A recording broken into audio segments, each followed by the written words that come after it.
Salut à tous, c'est Snacky, bonne année, j'espère que toi et tes proches vont bien. Aujourd'hui, on fait le bilan de Proid. Proid, c'est un projet que j'ai lancé en début d'année dernière qui a pour but de créer une archive de souvenirs pour l'année à venir. C'est un peu le mélange entre un album photo, un bullet journal et un carnet de voyage, sauf qu'au lieu de documenter un voyage, je vais documenter mon année complète. Mais tu te demandes sûrement pourquoi faire ça. La raison est simple. Dans une année, il peut se passer beaucoup de choses, surtout cette année. Je pense qu'on peut tous se mettre d'accord qu'il s'est passé énormément trop de choses. Et vu qu'il se passe tant de choses que ça, on peut pas se souvenir de tout. Et si aujourd'hui, quelqu'un me demandait qu'est-ce que tu faisais en 2018 par exemple, quel est le meilleur souvenir de cette année, et ma réponse serait sûrement...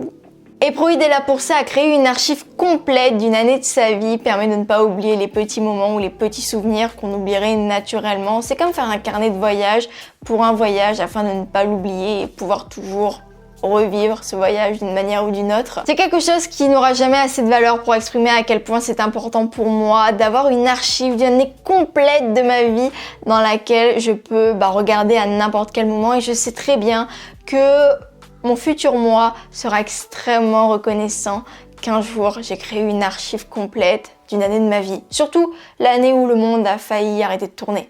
Mais bref, voici comment je m'y suis prise pour réaliser Proid. La première étape était de trouver un support. Je voulais personnellement un support physique, donc j'ai acheté un carnet de chez Moleskine. Je te mets les références juste ici, même si selon moi c'est pas le meilleur carnet pour réaliser ce genre de projet, pour la simple et bonne raison que j'ai besoin d'écrire dans le carnet et le papier est extrêmement très fin. L'encre va venir transpercer ce papier et on a aussi l'impression que la feuille, quand on la tourne, elle va nous rester entre les mains. Et du coup, ce que j'ai fait pour combler ce problème, c'est qu'en fait, chaque feuille de ce carnet est en réalité deux feuilles collées entre elles afin de créer une feuille un peu plus épaisse. Le carnet est composé de plein d'éléments, de photos, de textes, de tickets et d'écritures en tout genre.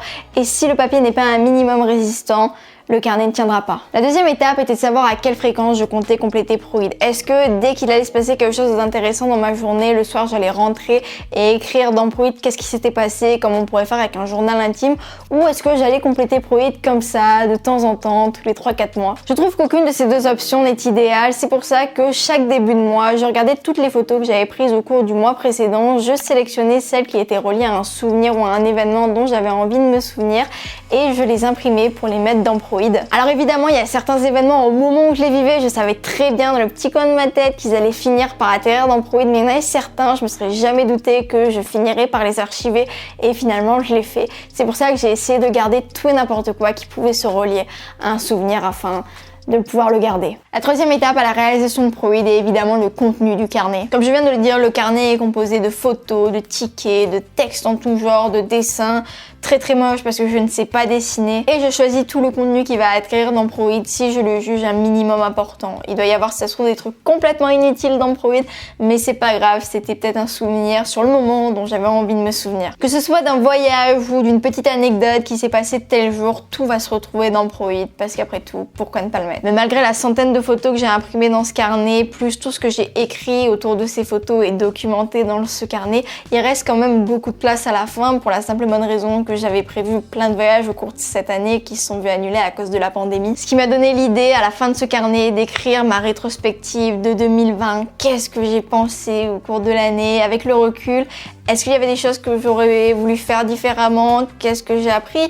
Quelles étaient mes erreurs? Enfin, tout plein de choses. Comment est-ce que j'ai vraiment vécu l'année avec le recul? Dans les choses que j'ai prévu d'écrire dans cette rétrospective, autre que peut-être un petit mot pour mon futur moi qui un jour se sentira peut-être nostalgique de cette année assez exceptionnelle et décidera de rouvrir le carnet, je compte écrire toutes les playlists que j'ai créées au cours de l'année. Il y a un peu plus d'un an et demi, je me suis rendu compte qu'une musique que j'aimais bien, que je venais de découvrir et que j'écoutais en boucle, et en fait il me fallait environ un mois pour m'en lasser. Du coup j'ai commencé à créer à ce moment-là des playlists mensuelles. J'ai décidé d'écrire ces playlists dans le carnet parce que si un jour je perds mon accès à Apple Music, j'aurai toujours accès au titre des chansons pour pouvoir retrouver les musiques. Et vu que c'est des musiques que j'ai écoutées tout au cours du mois, ça risque de me rappeler des souvenirs de qu'est-ce qui se passait à ce moment-là. Et enfin, la dernière chose que je compte mettre dans cette dernière partie de Proid, qui est ma partie rétrospective, ce sont les highlights de l'année. Que ce soit des photos que j'ai prises que j'aime beaucoup ou alors des photos qui reflètent un souvenir,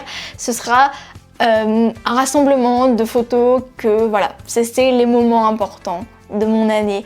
Et on sait jamais, si je les ai ratés en feuilletant, et ben ils seront là à la fin. Mais maintenant il y a une question qui se pose, c'est est-ce que je vais continuer Proid en 2021? Et la réponse est évidemment que oui. Voici le nouveau carnet de Proid pour cette année 2021. Cette fois-ci c'est un Rhodia, je te mets les specs juste ici. Il a un peu moins de feuilles que le précédent carnet, mais le papier est un peu plus épais, donc j'espère que l'encre ne transpercera pas. Les feuilles font définitivement bien moins légères et bien moins fragiles en main.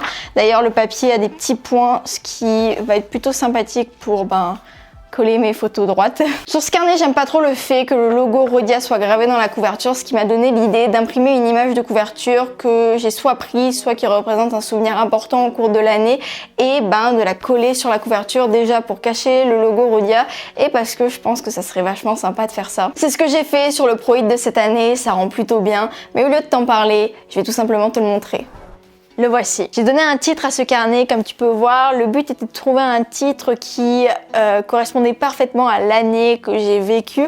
Et je pense que 2020 The Bittersweet Crisis marche plutôt bien. Bittersweet, ça veut dire amer, doux en français, et crisis, ça veut dire crise. L'amertume parce que c'est un goût que je pense on a tous eu au cours de l'année en bouche, que ce soit avec les feux en Australie, le Covid et le confinement, le Black Lives Matter Movement, les élections américaines, ou alors si t'as même perdu un proche à cause du Covid, ou pour d'autres raisons. Je pense que c'est un goût qu'on a tous eu en bouche. Et sweet parce qu'il s'est quand même passé des choses bien au cours de l'année. Par exemple, on peut le voir pendant le confinement, la planète ne s'est jamais aussi bien portée. Et crisis parce que voilà, dans l'ensemble, c'était quand même la crise cette année. Le titre est aussi marqué sur la tranche et la photo de couverture. C'est une photo de moi avec mon chat parce que j'ai passé la majorité de mon temps chez moi ici avec mon chat, et en plus le truc que j'aime bien avec cette photo, c'est qu'elle est à peu près dans les mêmes tons que le carnet, donc je trouve que ça rend bien. Alors pour le côté bullet journal de Proid, voici les séparations de mois que j'ai fait: janvier, février, mars, avril, mai, juin, juillet,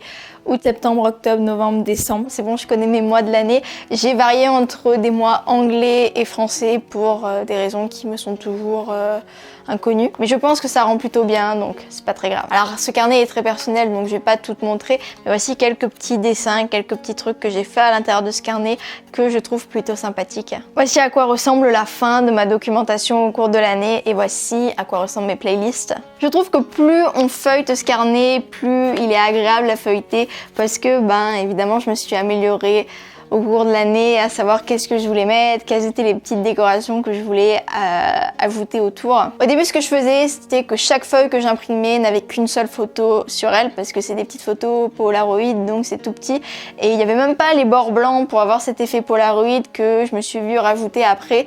Mais finalement, je me suis rendu compte que ça coûtait beaucoup trop cher de faire comme ça et que je gâchais beaucoup trop de papier, donc je me suis mis à imprimer 2 photos sur une feuille et couper la photo en 2, et ensuite dessiner un petit cadre pour faire cet effet Polaroid autour, et je trouve que ça donne un côté beaucoup plus moi et beaucoup plus fait main en fait du carnet, et ça rend selon moi beaucoup mieux que juste imprimer une photo avec un cadre blanc. Donc voilà, j'espère que ce bilan de Proid t'a plu et t'a peut-être inspiré à faire quelque chose de similaire. En toute honnêteté, ça prend vraiment pas beaucoup de temps à faire. Au total, j'ai dû mettre 15 jours sur l'année à créer ce carnet, à créer cette archive, et c'était des jours où je regardais en plus la télé, donc c'était pas des jours très compliqués. Donc voilà, c'était tout pour aujourd'hui. J'espère que cette vidéo elle t'aura plu. Si t'as n'importe quelle question, n'hésite pas à les poser en commentaire.